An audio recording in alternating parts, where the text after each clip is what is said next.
한국이 핵 위협을 받을 경우 미국의 전략 자산으로 대응하는 확장 억제의 강화 방안을 담은 워싱턴 선언이 공식 발표됐습니다. 한미일 3국 협력도 강조됐는데 바이든 대통령은 윤 대통령에게 대일 외교 결단에 감사하다는 뜻을 거듭 밝혔습니다. LA 한인타운 인근 식당에 침입한 2인조 강도를 식당 안에 있던 60대 손님이 막아서는 영상이 공개됐습니다. 유명 래퍼가 미국으로 향하던 항공기 안에서 음란 행위를 벌인 혐의로 기소됐습니다.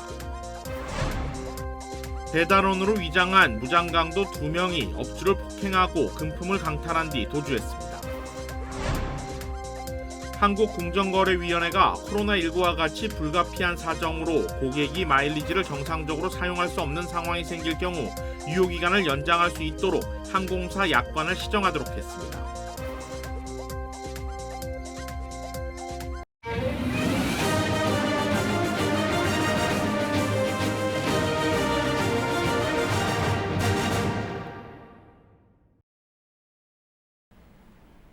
시청자 여러분 안녕하십니까? KBS 아메리카 뉴스입니다. 이번 한미 정상회담의 최우선 의제였죠. 한국 핵 위협 시 미국의 전략 자산으로 대응하는 확장 억제의 강화 방안을 담은 워싱턴 선언이 공식 발표됐습니다. 워싱턴에서 조태흠 기자가 보도합니다. 12년 만에 국빈 방미 80분간의 정상회담 끝에 한미 정상은 워싱턴 선언을 발표했습니다. 핵심은 핵협의그룹의 신설입니다. 미국 핵 전략 무기의 운영 정보를 공유하고 핵전력 공동작전의 기획과 실행 방안을 정기적으로 협의하기로 했습니다. 상대방의 선의에 기대는 가짜 평화가 아닌 압도적인 힘의 우위를 통한 평화를 달성하기 위해 양국 간 확장 억제를 획기적으로 강화하기로 했습니다. 북한의 핵 공격 시 한미 정상이 즉각 협의에 대응하는데 그 수단으로 핵을 포함한 미국 역량의 총동원이 명시됐습니다. 미국의 핵무기를 포함하여 동맹의 모든 전력을 사용한 신속하고 압도적이며 결정적인 대응을 취하기로 약속했습니다. 미 전략자산의 한반도 전개는 정기적이고 지속적으로 이뤄질 거라며 미국 전략 핵잠수함의 한반도 기항을 직접 거론했습니다. Partisans, our partners is unacceptable and will result in the end of whatever regime were to take such an action. 다만 정기적이 얼마나 잦은지 구체적 설명은 없었고 상시 배치 등은 언급되지 않았습니다. 공동 기획과 실행이 가능한 대상은 일단 미국 핵 작전에 대한 한국 재래식 지원으로 담겼습니다. 핵 유사 시의 공동 기획을 강화하기 위한 수단도 실제 훈련이 아닌 도상 시뮬레이션입니다. 적시하진 않았지만 핵무기 사용 여부의 결정권은 미국만이 갖는다는 점을 명확히 한 걸로 보입니다. 워싱턴 선언은 한반도의 완전한 비핵화가 공동 목표로 제시됐고 한국의 핵 확산 금지 조약 준수 의무도 명시됐습니다. 미국 워싱턴에서 KBS 뉴스 조태흠입니다. 한미 정상은 이번 회담에서 한미일 3국 협력도 강조했습니다. 바이든 대통령은 윤 대통령에게 대일 외교 결단에 감사하다는 뜻을 거듭 밝히기도 했습니다. 이어서 신지혜 기자가 보도합니다.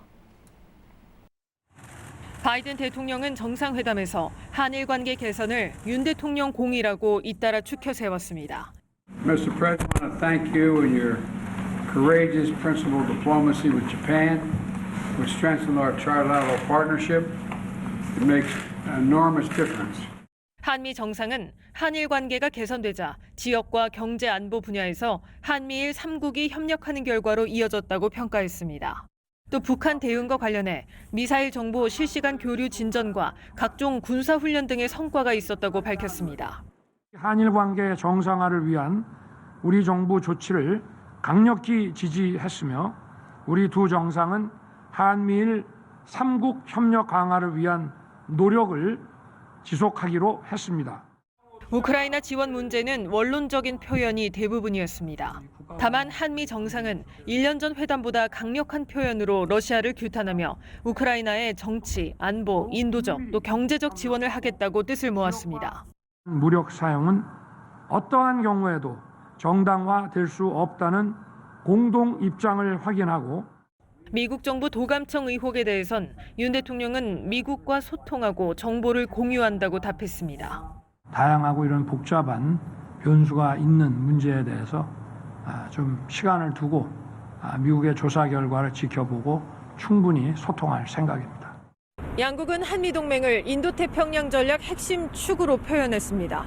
동맹이 확실하게 밀착하는 만큼 주변국과의 마찰 역시 이전보다 더 면밀하게 관리할 때입니다. 미국 워싱턴에서 KBS 뉴스 신지혜입니다. 트럼프 전 대통령이 소셜미디어를 통해 자신을 향한 재판이 사기라고 주장했습니다. 담당 판사는 재판에 출석하지 않을 경우 법정 모독죄로 처벌받을 수 있다고 경고했습니다. 보도에 김경일 기자입니다. 트럼프 전 대통령은 오늘 자신의 SNS에 성폭행을 주장한 원고 캐럴의 소송은 모두 거짓과 사기라며 마녀 사냥이라고 강조했습니다. 이어 그녀의 변호인은 거물 정치 후원자에게 돈을 받는 정치꾼이라고 주장했습니다. 트럼프 전 대통령이 언급한 정치 후원자는 진보 성향 기업가인 리드 호프먼으로 알려졌습니다. 진보 성향 기업가가 자신을 궁지에 몰아넣겠다는 정치적인 동기에서 거짓 소송을 사주했다는 것입니다. 이에 대해 사건을 맡고 있는 뉴욕 남부연방지방법원 루이스 캐플런 판사는 트럼프 전 대통령의 SNS 발언이 배심원단의 판단에 영향을 미칠 수 있는 부적절한 행위라고 지적했습니다. 캐플런 판사는 원고와 피고 모두에게 법정 바깥에서 여론전을 하지 말라고 밝힌 바 있다며 트럼프 전 대통령이 지시에 따르지 않을 경우 법정 모욕죄를 적용할 수 있다고 경고했습니다. 트럼프 전 대통령은 어제와 오늘 공판에 출석하지 않았습니다.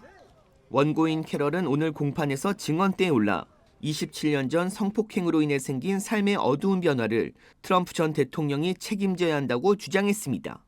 또 트럼프 전 대통령의 공격을 의식한 듯 캐럴은 자신은 민주당 당원이고 민주당 후보에게만 투표했다며 선제적으로 공개했습니다. 한편 내년 대선에서 전현직 대통령끼리의 재대결 가능성이 높아지면서 정치 전문가들은 바이든 대통령의 나이, 트럼프 전 대통령은 기소 문제를 놓고 각종 여론조사에 직면하게 될 것이라고 분석했습니다. KBS 뉴스 김경일입니다. 식당에 침입한 2인조 강도를 60대 손님이 제압하는 영상이 공개됐습니다. 보도에 윤범수 기자입니다. 자정을 막 넘긴 야심한 시각. 24시간 운영하는 한 식당에 후드 모자를 뒤집어 쓴 2명의 흑인 남성이 들어섭니다. 안에는 한 손님이 식사를 하려고 테이블에 앉아 있습니다. 잠시 후 한 명이 카운터를 넘어 식당 안쪽으로 들어가더니 현금이 든 계산대를 통째로 들고 나옵니다. 그 순간 앉아있던 손님이 범인을 제지하기 위해 달려듭니다. That's when our workers come out, try to fight him. The customer who was eating at the time gets up, tries to fight him, ends up getting knocked down. His head hits on the wall. 밖으로 나온 강도들은 허리에 차고 있던 총으로 종업원들을 위협한 뒤 도주했습니다. 신원을 공개하지 않은 66살의 손님은 아버지가 경찰관이었다며 범행을 목격하는 순간 본능적으로 제지에 나섰다고 밝혔습니다. 한인타운 서쪽 라브레아와 피코에 있는 루시스 드라이브인은 지난 1969년 문을 연 이래 처음으로 강도 피해를 입었으며 다행히 피해 금액은 $400로 크지 않았습니다. LA 동쪽 커머스 지역의 한 주택가. 한 여성이 전화기를 든 채 빠르게 걸어갑니다. 누가 쫓아오는 듯 뒤를 자꾸 돌아보며 불안해하는 모습입니다. 잠시 후 급정차하며 나타난 차량. 운전석에서 내린 남성의 오른손에는 총이 들려 있습니다. 이어 총으로 여성을 가격하더니 차 문을 열고 강제로 여성을 태웁니다. 수배 전단지가 배포된 지 하루 만인 오늘 오후 경찰은 화면 속의 히스패닉 남성을 체포하고 차량 역시 압류했다고 밝혔습니다. 그러나 아직까지 납치된 여성의 행방은 확인되지 않고 있습니다. KBS 뉴스 윤범수입니다. 자동차에 돌을 던져 운전자를 숨지게 한 10대 청소년들이 경찰에 체포됐습니다.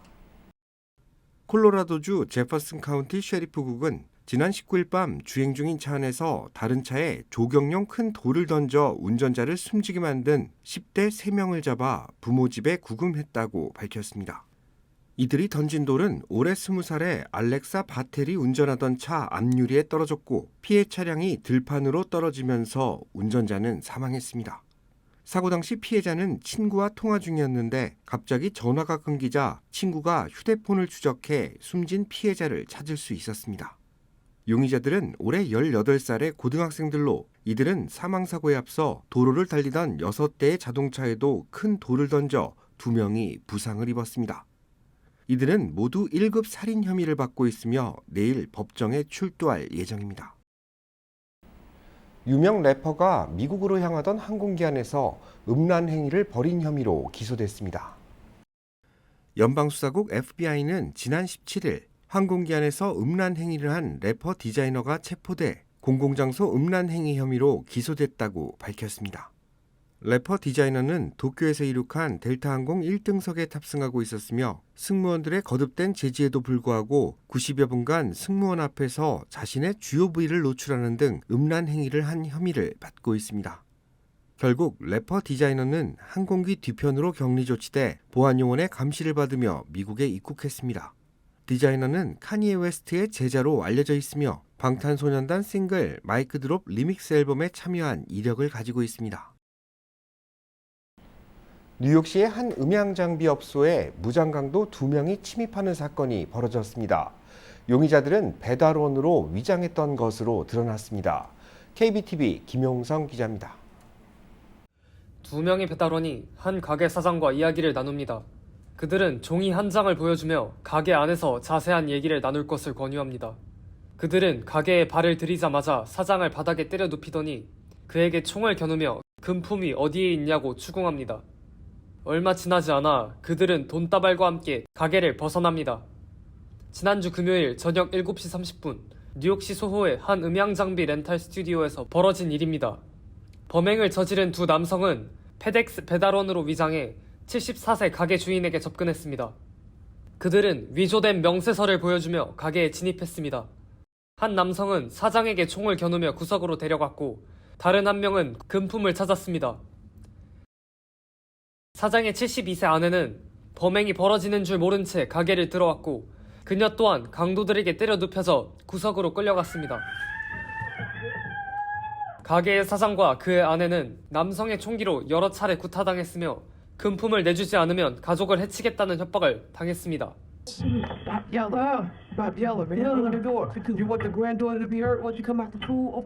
얼마 지나지 않아 가게 주변을 청소하던 이들이 나서 강도들을 가게에서 몰아냈습니다.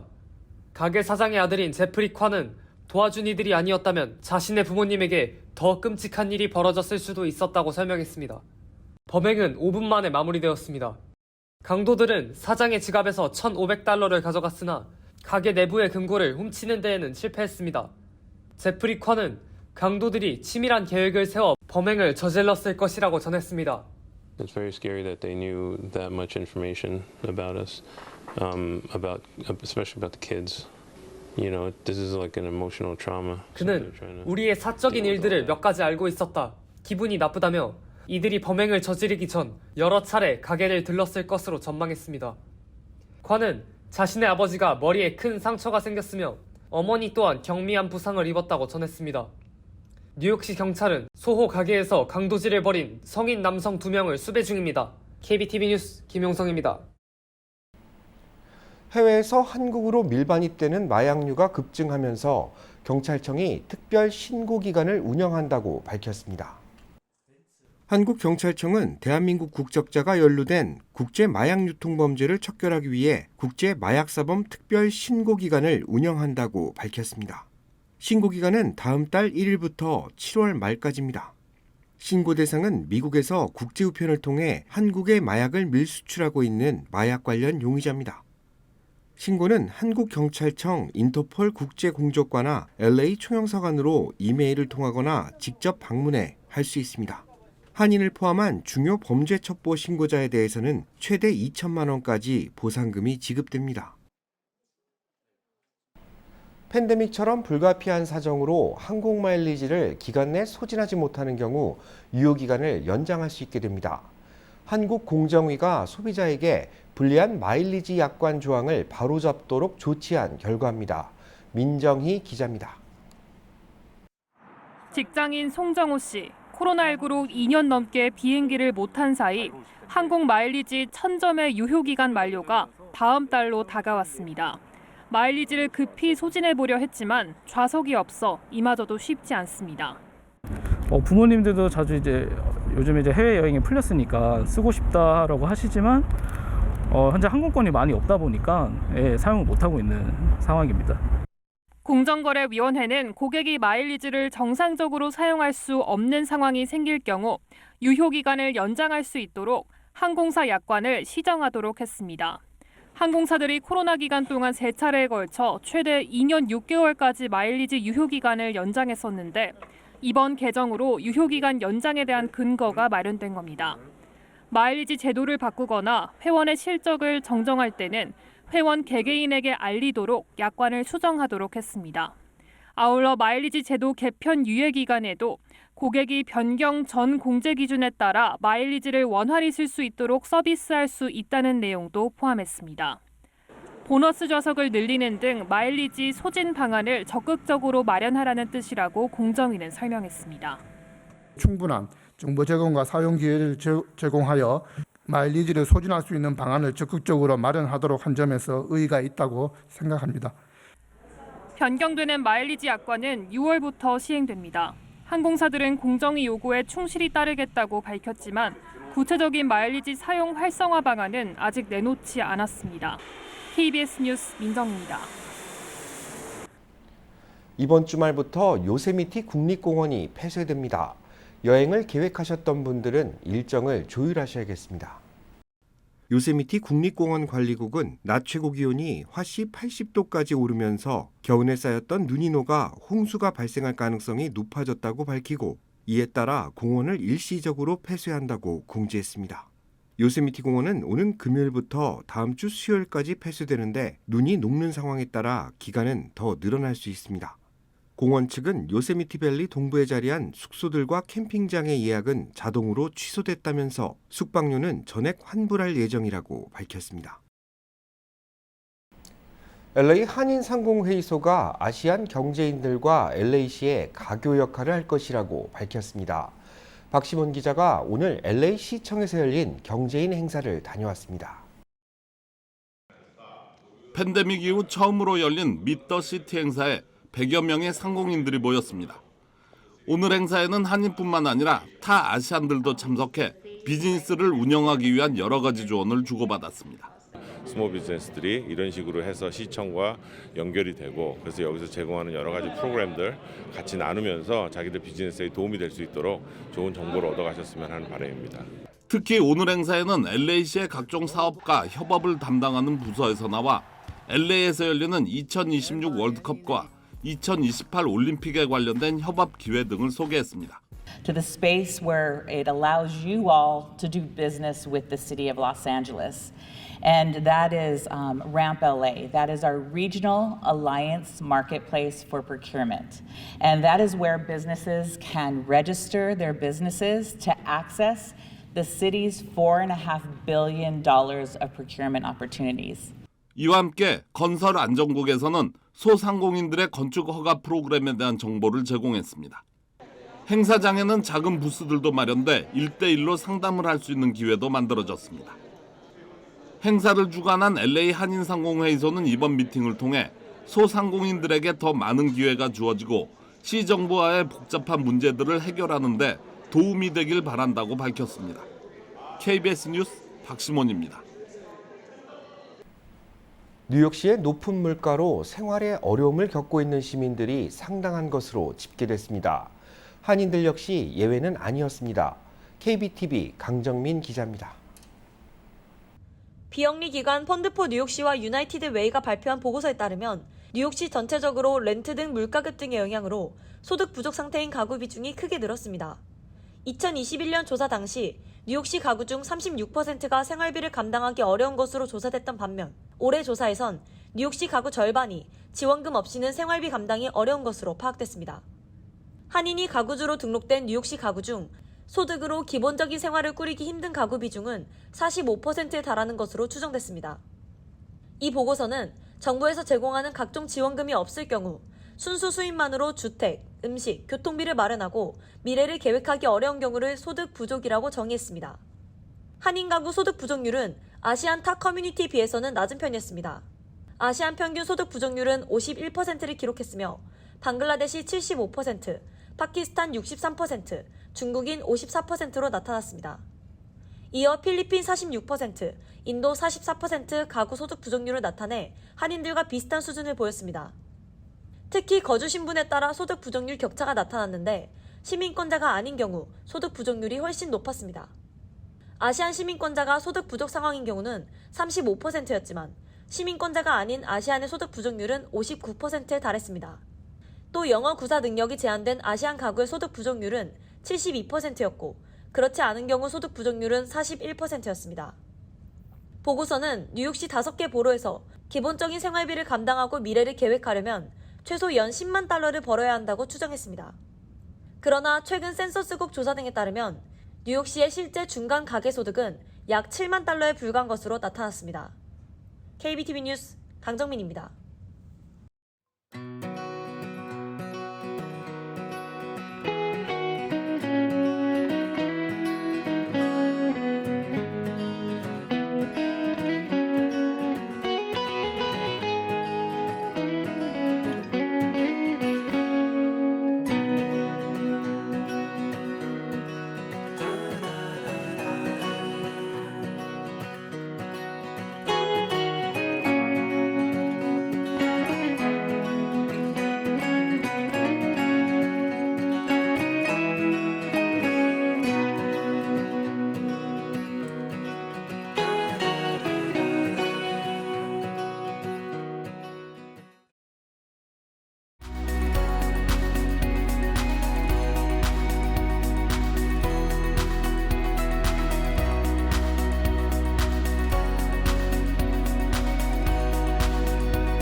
KBS 아메리카 뉴스 마칩니다. 시청해주셔서 고맙습니다.